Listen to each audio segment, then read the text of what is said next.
رحیم امام نووی رحمۃ اللہ علیہ کی مشہور و معروف کتاب ریاض الصالحین، اس کا پہلا چیپٹر ہے جہاں سے امام نووی رحمۃ اللہ علیہ نے کتاب کو شروع کیا ہے۔ باب الاخلاص و اظہار النیت فی جمیع الاعمال والاحوال البارزہ والخفیہ، کہ تمام ظاہری اور باطنی اعمال، اقوال، احوال میں اخلاص اور حسن نیت، ہمارے تمام اعمال کے اندر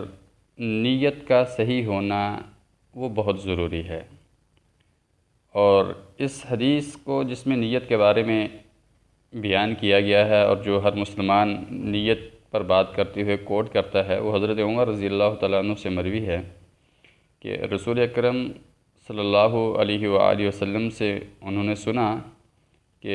آپ نے فرمایا انما الاعمال بالنیات وانما لکل امرئ ما نوی، اور پوری آگے تک حدیث ہے کہ اعمال کا دار و مدار نیتوں پر ہے۔ نیت جیسی ہوگی ویسا ہی اللہ تعالیٰ کے ہاں انسان کو اجر ملے گا، ثواب ملے گا، اس کا درجہ ہوگا۔ تو نیت جو ہے ہمارے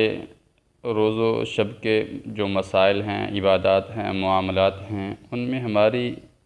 خالص نیت کا ہونا بہت ضروری ہے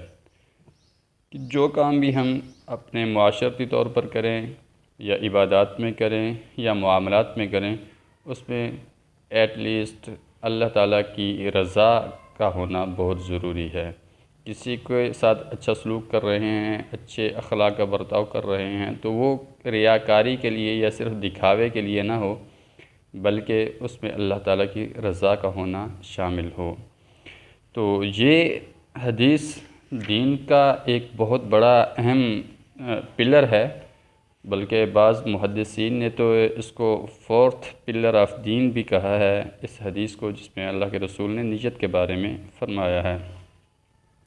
تو نیت کا خالص ہونا بہت ضروری ہے، جس طرح قرآن حکیم میں اللہ تعالیٰ فرماتے ہیں کہ لن ینال اللہ لحومها ولا دماؤها ولکن ینالہ التقوی منکم، کہ قربانی کے دنوں پر جو لوگ قربانی کرتے ہیں، اللہ تعالیٰ فرماتے ہیں کہ قربانی کا گوشت اور خون وہ تو اللہ تعالیٰ کو نہیں پہنچتا، اس کی اللہ کو کوئی ضرورت بھی نہیں ہے، وَلَكِنْ يَنَالُهُ التَّقْوَى، اللہ تعالیٰ تک آپ کا تقوی پہنچتا ہے، آپ کا اخلاص پہنچتا ہے، آپ کی محبت پہنچتی ہے کہ کس جذبے کے ساتھ آپ اللہ تعالیٰ کے احکامات پر عمل کر رہے ہیں۔ یہ جذبہ، یہ اخلاص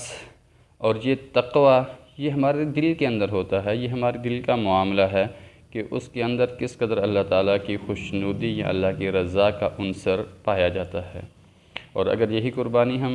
لوگوں کے اندر اپنی ساکھ کو بہتر کرنے کے لیے یا لوگوں کے اندر اپنی واہ واہ کرنے کے لیے کریں گے اور اس میں سینکڑوں ہزاروں جانور قربان کر دیے جائیں، تو اللہ تعالیٰ کہ ہاں اس کا کوئی اجر و ثواب نہیں ہوگا، کیونکہ اس میں اللہ تعالیٰ کی رضا شامل نہیں، بلکہ لوگوں کی واہ واہ اور ان کے اندر اپنی ساکھ کو بہتر بنانے کی کوشش ہے۔ نبی اکرم صلی اللہ علیہ وآلہ وسلم کی ایک اور حدیث ہے کہ آپ صلی اللہ علیہ وآلہ وسلم نے فرمایا، اور وہ حدیث بھی بہت اہم ہے، کہ صحابی رسول فرماتے ہیں عبداللہ بن انصاری کہ ہم اللہ کے رسول صلی اللہ علیہ وآلہ وسلم کے ساتھ ایک غزوے سے واپس آ رہے تھے، تو اللہ کے رسول صلی اللہ علیہ وسلم نے فرمایا ان بالمدینۃ لرجالا ما سرتم مسیرا ولا قطعتم وادیا الا كانوا معكم حبسهم المرض، کہ مدینہ کے اندر کچھ لوگ ایسے ہیں جنہوں نے سفر بھی نہیں کیا، کوئی وادی طے بھی نہیں کی، لیکن وہ تمہارے ساتھ ہیں، ان کو مدینہ میں بیماری نے روکے رکھا یا کسی اور عذر کی وجہ سے وہ آپ کے ساتھ شریک نہیں ہو سکے۔ اور یہی حدیث حضرت انس رضی اللہ تعالیٰ عنہ بھی بیان کرتے ہیں کہ رجعنا من غزوۃ تبوک مع النبی فقال علیہ الصلاۃ والتسلیم، کہ ہم غزوہ تبوک سے جب لوٹے اللہ کے رسول صلی اللہ علیہ وسلم کے ساتھ، تو آپ نے فرمایا ان اقواما خلفنا بالمدینۃ ما سلکنا شعبا ولا وادیا الا وهم معنا حبسهم العذر، کہ مدینہ کے اندر کچھ لوگ ایسے ہیں، یہ مسلم شریف کی حدیث ہے، کہ جنہوں نے کوئی وادی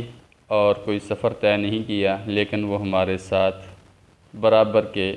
شریک ہیں، انہیں کسی عذر نے منع کر دیا۔ اس حدیث کا مطلب یہ ہے کہ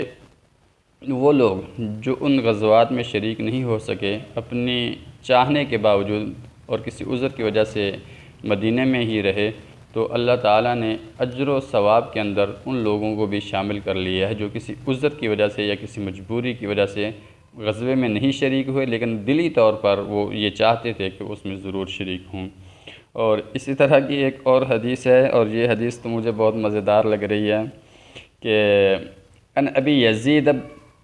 یزید بن معن بن یزید بن الاخنس رضی اللہ تعالی عنہ وهو ابوه وجده صحابی قال كان ابی یزید اخرج دنانیر يتصدق بها فوزعها عند رجل في المسجد فجئت فأخذتها فأتيته بها فقال والله ما إياك أردت فخاصمته إلى رسول الله صلى الله عليه وسلم فقال لك ما نويت يا يزيد ولك ما أخذت يا معن۔ یہ معن رضی اللہ تعالیٰ عنہ ہیں، یہ فرماتے ہیں کہ میرے والد گرامی وہ بھی صحابی رسول تھے، انہوں نے کچھ دینار صدقے کے لیے نکالے اور مسجد میں لے گئے، وہاں پر کسی ایک شخص کو دے دیے کہ کوئی مجبور کوئی حاجت والا شخص آئے تو اس کے حوالے کر دیجئے گا۔ فرماتے ہیں کہ وہ گئے اور اس کے بعد میں مسجد میں گیا، وہاں دینار جس شخص کے پاس تھے تو میں نے ان سے دینار لے لیے اور اپنے گھر میں واپس لے آیا، کیونکہ مجھے ضرورت تھی، مجھے حاجت تھی تو میں لے آیا۔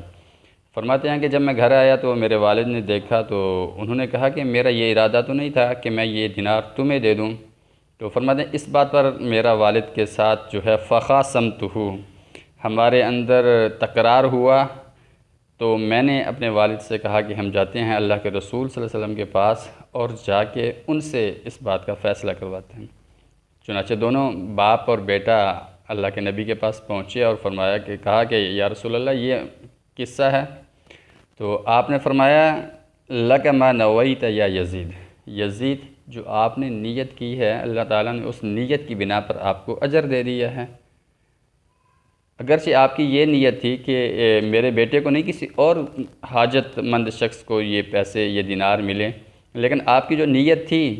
آپ کو اس کا اجر مل گیا، اور آپ نے فرمایا وَلَكَ مَا أَخَذْتَ يَا معن، اور معن جو آپ نے لیا وہ بھی ٹھیک لیا، آپ کو ضرورت تھی آپ نے لے لی۔ تو یہ نیت کا مسئلہ ہے کہ ایک والد ہے ایک بیٹا ہے، والد پیسے یا دینار خرچ کرنا چاہ رہا ہے اللہ کے راستے میں، وہ مسجد میں رکھ کے کسی شخص کو دے کر آتے ہیں، بعد میں بیٹا جاتا ہے وہ اس کا ضرورت مند ہوتا ہے، وہ انہی دنانیر کو واپس لے کر آ جاتے ہیں، اور جب اللہ کے نبی کے پاس پہنچتا ہے تو دونوں کو اس کا جو ہے آپ نے بتا دیا کہ آپ نے جس نیت سے کیا وہ آپ کو مل گیا۔ اب وہ آگے کس کے ساتھ پاس جاتے ہیں، آپ کے بیٹے کے پاس چلے جاتے ہیں یا آپ کے بھائی کے پاس یا کسی اور کے پاس چلے جاتے ہیں، تو یہ تو اللہ تعالیٰ کا معاملہ ہے۔ تو یہ ہے نیت۔ نیت اس لحاظ سے ہمارے اسلام کے اندر بہت اہم ہے کہ نیت ہماری جو ہے نماز میں، روزے میں، حج میں، زکوٰۃ میں، صدقے میں، خیرات میں، اخلاق میں، ہر چیز کے اندر اللہ کی رضا وہ ہمارے پیش نظر ہونی چاہیے۔ اور اگر یہ سارے کام جو بھی ہم کرتے ہیں، ہماری عبادتیں ہیں، ہماری معاشرت ہے یا ہمارے معاملات ہیں یا ہمارے عقائد ہیں، اور یہ صرف دعوے ہیں اور اس میں اگر اللہ کی رضا شامل نہیں ہے یا پھر یہ ریاکاری کی وجہ سے ہم کر رہے ہیں، تو یقین کریں ہمارے کسی بھی عمل کا اللہ رب العالمین کے نزدیک کوئی بھی اجر و ثواب نہیں ہوگا، کیونکہ ہماری نیت اللہ کی رضا کی نہیں تھی۔ اس لیے سب مسلمانوں کو یہ چاہیے کہ وہ جو بھی عمل کریں اس کو عبادت کے طور پر جب دیکھیں تو اس میں اللہ تعالیٰ کی رضا خوشنودی کا شامل ہونا بہت ضروری ہے۔